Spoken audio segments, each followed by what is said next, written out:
Chapter 8. He woke after a disturbed and dreamful sleep in full daylight. He had a dry mouth, a crick in his neck, and a soreness in his limbs. It was so unlike all previous wakings in the world of Venus that for a moment he supposed himself back on earth, and the dream, for so it seemed to him, of having lived and walked on the oceans of the morning star, rushed through his memory with a sense of lost sweetness that was well nigh unbearable. Then he sat up, and the facts came back to him. "It's jolly nearly the same as having waked from a dream," he thought. Hunger and thirst became at once his dominant sensations, but he conceived it a duty to look first at the sick man, though with very little hope that he could help him. He gazed round. There was the grove of silvery trees all right, but he could not see Weston. Then he glanced at the bay. There was no punt either. Assuming that in the darkness he had blundered into the wrong valley, he rose and approached the stream for a drink. As he lifted his face from the water with a long sigh of satisfaction, his eyes suddenly fell on a little wooden box, and then beyond it, on a couple of tins. His brain was working rather slowly, and it took him a few seconds to realize that he was in the right valley after all, and a few more to draw conclusions from the fact that the box was open and empty, and that some of the stores had been removed and others left behind. But was it possible that a man in Weston's physical condition could have recovered sufficiently during the night to strike camp and to go away laden with some kind of pack? Was it possible that any man could have faced a sea like that in a collapsible punt? It was true, as he now noticed for the first time, that the storm, which had been a mere squall by Perelandrian standards, appeared to have blown itself out during the night. But there was still quite a formidable swell, and it seemed out of the question that the Professor could have left the island. Much more probably he had left the valley on foot and carried the punt with him. Ransom decided that he must find Weston at once. He must keep in touch with his enemy. For if Weston had recovered, there was no doubt he meant mischief of some kind. Ransom was not at all certain that he had understood all this wild talk on the previous day, but what he did understand he disliked very much, and suspected that this vague mysticism about spirituality would turn out to be something even nastier than his old and comparatively simple program of planetary imperialism. It would be unfair to take seriously the things the man had said immediately before his seizure, no doubt, but there was enough without that. The next few hours Ransom passed in searching the island for food and for Weston. As far as food was concerned, he was rewarded. Some fruit, like bilberries, could be gathered in handfuls on the upper slopes, and the wooded valleys abounded in a kind of oval nut. The kernel had a toughly soft consistency, rather like cork or kidneys, and the flavour, though somewhat austere and prosaic after the fruit of the floating islands, was not unsatisfactory. The giant mice were as tame as other Perelandrian beasts, but seemed stupider. Ransom ascended to the central plateau. The sea was dotted with islands in every direction, rising and falling with the swell, and all separated from one another by wide stretches of water. His eye at once picked out an orange-coloured island, but he did not know whether it was that on which he had been living, for he saw at least 2 others in which the same colour predominated. At one time he counted 23 floating islands in all. That, he thought, was more than the temporary archipelago had contained, and allowed him to hope that any one of those he saw might hide the king, or that the king might even at this moment be reunited to the lady. Without thinking it out very clearly, he had come to rest almost all his hopes on the king. Of Weston he could find no trace. It really did seem, in spite of all improbabilities, that he had somehow contrived to leave the fixed island, and Ransom's anxiety was very great. What Weston, in his new vein, might do he had no idea. The best to hope for was that he would simply ignore the master and mistress of Perelandra as mere savages or natives. Late in the day, being tired, he sat down on the shore. There was very little swell now, and the waves, just before they broke, were less than knee-deep. His feet, made soft by the mattress-like surface which one walks on in those floating islands, were hot and sore. Presently he decided to refresh them by a little wading. The delicious quality of the water drew him out till he was waist deep. As he stood there, deep in thought, he suddenly perceived that what he had taken to be an effect of light on the water was really the back of one of the great silvery fish. I wonder, would it let me ride it? He thought, and then watching how the beast nosed towards him and kept itself as near the shallows as it dared, it was borne in upon him that it was trying to attract his attention. Could it have been scent? The thought had no sooner darted through his mind than he decided to make the experiment. He laid his hand across the creature's back, and it did not flinch from his touch. Then, with some difficulty, he scrambled into a sitting position across the narrow part behind its head, and while he was doing this it remained as nearly stationary as it could. But as soon as he was firmly in the saddle, it whisked itself about and headed for the sea. If he had wished to withdraw, it was very soon impossible to do so. Already the green pinnacles of the mountain, as he looked back, had withdrawn their summits from the sky, and the coastline of the island had begun to conceal its bays and nesses. The breakers were no longer audible, only the prolonged sibilant or chattering noises of the water about him. Many floating islands were visible, though seen from this level they were mere feather silhouettes, but the fish seemed to be heading for none of these. Straight on, as if it knew its way, the beat of the great fins carried him for more than an hour. Then green and purple splashed the whole world, and after that, darkness. Somehow he felt hardly any uneasiness when he found himself swiftly climbing and descending the low hills of water through the black night.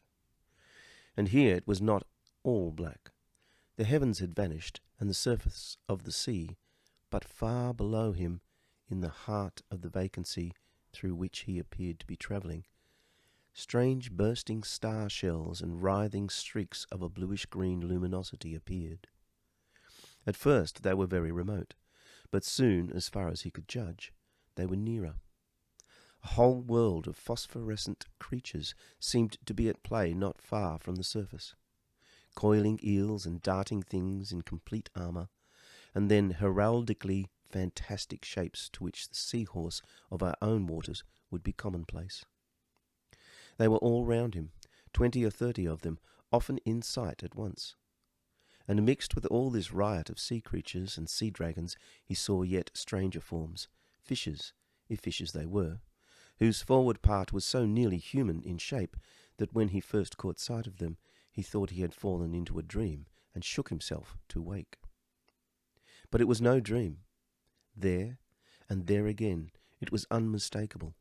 Now a shoulder, now a profile, and then for 1 second a full face, veritable mermen or mermaids. The resemblance to humanity was indeed greater, not less, than he had first supposed. What had for a moment concealed it from him was the total absence of human expression. Yet the faces were not idiotic. They were not even brutal parodies of humanity like those of our terrestrial apes.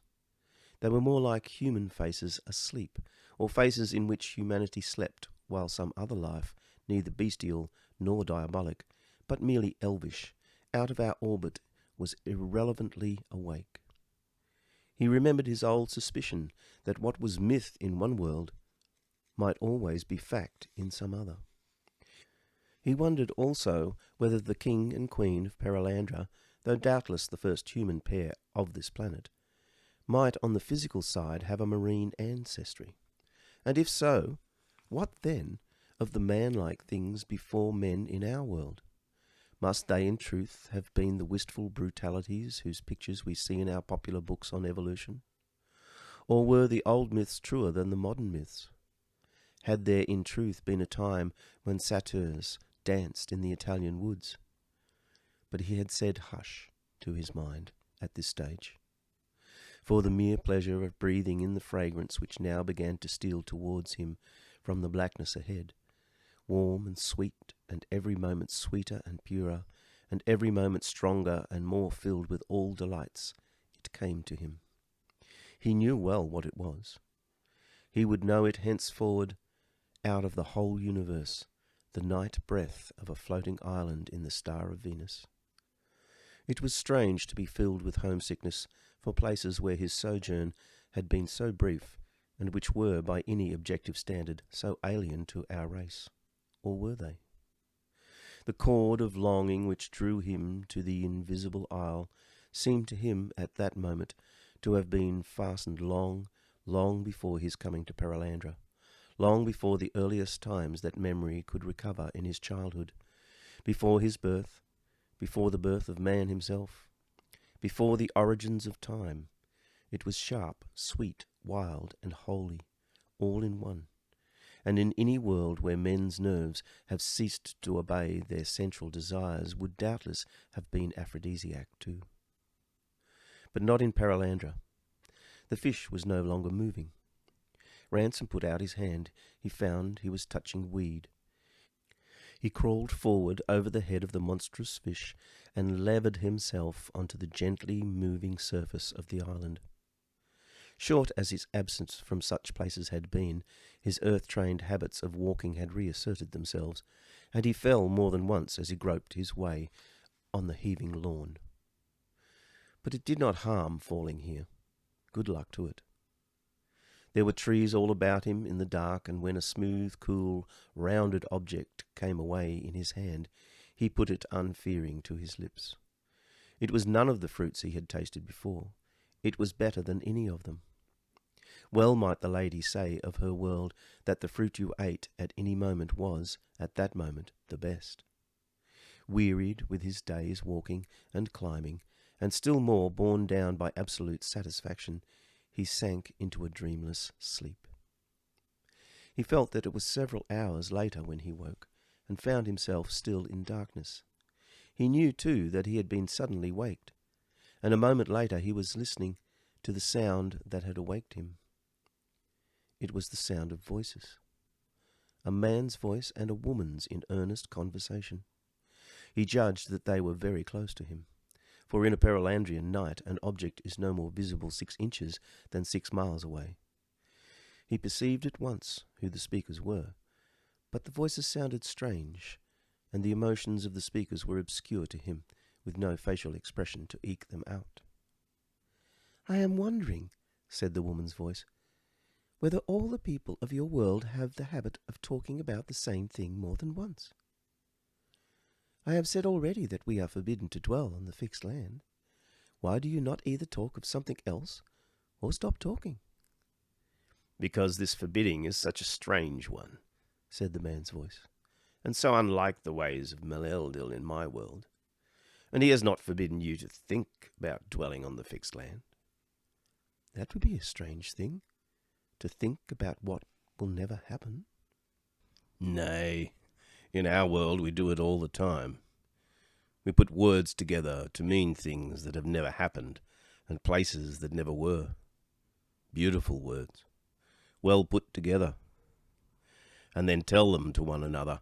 We call it stories or poetry. In that old world you spoke of, Malacandra, they did the same. It is for mirth and wonder and wisdom." "What is the wisdom in it?"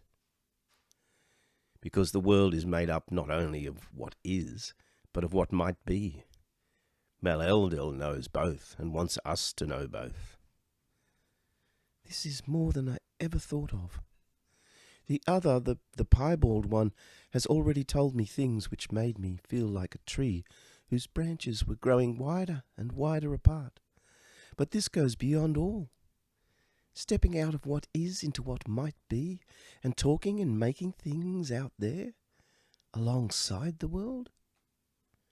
I will ask the king what he thinks of it." You see, that is what we always come back to.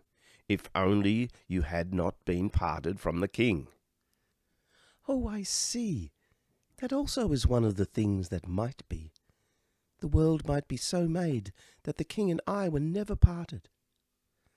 The world would not have to be different. only the way you live. In a world where people live on the fixed lands, they do not become suddenly separated.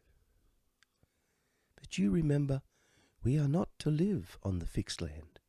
No, but he has never forbidden you to think about it. Might not that be one of the reasons why you are forbidden to do it? So that you may have a might be to think about, to make story about, as we call it? I will think more of this. I will get the king to make me older about it. How greatly I desire to meet this king of yours. But in the matter of stories, he may be no older than you himself. That saying of yours is like a tree with no fruit. The king is always older than I, and about all things. But Piebald and I have already made you older about certain matters which the king never mentioned to you. That is the new good which you never expected. You thought you would always learn all things from the king. But now Meneldil has sent you other men whom it had never entered your mind to think of, and they have told you things the king himself could not know. I begin to see now why the king and I were parted at this time. This is a strange and great good he intended for me. And if you refuse to learn things from me, and keep on saying you would wait and ask the king, would that not be like turning away from the fruit you had found to the fruit you had expected? These are deep questions, stranger. Meneldil is not putting much into my mind about them. Do you not see why? No. Since Piebald and I have come to your world, we have put many things into your mind which Meneldil has not. Do you not see that he is letting go of your hand a little? How could he? He is wherever we go. Yes, but in another way he is making you older, making you learn things not straight from him, but by your own meetings with other people and your own questions and thoughts. He is certainly doing that. Yes, he is making you a full woman, for up till now you were only half-made, like the beasts who do nothing of themselves. This time, when you meet the king again, it is you who will have things to tell him. It is you who will be older than he, and who will make him older. Meneldil could not make a thing like that happen. It would be like a fruit with no taste. But it would have a taste for him. Do you not think the king must sometimes be tired of being the older? Would he not love you more if you were wiser than he? Is this what you call a poetry, or do you mean that it really is? I mean a thing that really is. But how could anyone love anything more? It is like saying a thing could be bigger than itself. I only meant that you could become more like the women of my world. What are they like? They are of a great spirit. They always reach out their hands for the new and unexpected good, and see that it is good long before the men understand it. Their minds run ahead of what Meneldil has told them. They do not need to wait for him to tell them what is good, but know it for themselves as he does. They are, as it were, little Meneldils, and because of their wisdom their beauty is as much greater than yours as the sweetness of these gourds surpasses the taste of water. And because of their beauty, the love which the men have for them is as much greater than the king's love for you, as the naked burning of deep heaven seen from my world is more wonderful than the golden roof of yours. I wish I could see them. I wish you could. How beautiful is Meneldil, and how wonderful are all his works. Perhaps he will bring out of me daughters as much greater than I as I am greater than the beasts. It will be better than I thought. I had thought that I was to be always queen and lady, but I see now that I may be as the Eldila. I may be appointed to cherish when they are small and weak children who will grow up and overtop me, and at whose feet I shall fall. I see it is not only questions and thoughts that grow out wider and wider like branches. Joy also widens out, and comes where we had never thought. I will sleep now, said the other voice. As it said this, it became for the first time unmistakably the voice of Weston, and of Weston disgruntled and snappish. Up till now, Ransom, though constantly resolving to join the conversation, had been kept silent in a kind of suspense between two conflicting states of mind. On the one hand, he was certain, both from the voices and from many of the things it said, that the male speaker was Weston. On the other hand, the voice, divided from the man's appearance, sounded curiously unlike itself. Still more, the patient, persistent manner in which it was used was very unlike the professor's usual alternation between pompous lecturing and abrupt bullying. And how could a man fresh from such a physical crisis as he had seen Weston undergo have recovered such mastery of himself in a few hours? And how could he have reached the floating island? Ransom had found himself, throughout their dialogue, confronted with an intolerable contradiction. Something which was and was not. Weston was talking, and the sense of this monstrosity only a few feet away in the darkness had sent thrills of exquisite horror tingling along his spine, and raised questions in his mind which he tried to dismiss as fantastic. Now that the conversation was over, he realized, too, with what intense anxiety he had followed it. At the same moment he was conscious of a sense of triumph. But it was not he who was triumphant. The whole darkness about him rang with victory. He started and half raised himself. Had there been any actual sound? Listening hard, he could hear nothing but the low murmurous noise of warm wind and gentle swell. The suggestion of music must have been from within. But as soon as he lay down again, he felt assured that it was not. From without, most certainly from without, but not by the sense of hearing. Festal revelry and dance and splendour poured into him. No sound, yet in such fashion that it could not be remembered or thought of except as music. It was like having a new sense. It was like being present when the morning stars sang together. It was as if Perelandra had that moment been created, and perhaps in some sense it had. The feeling of a great disaster averted was forced upon his mind, and with it came the hope that there would be no second attempt.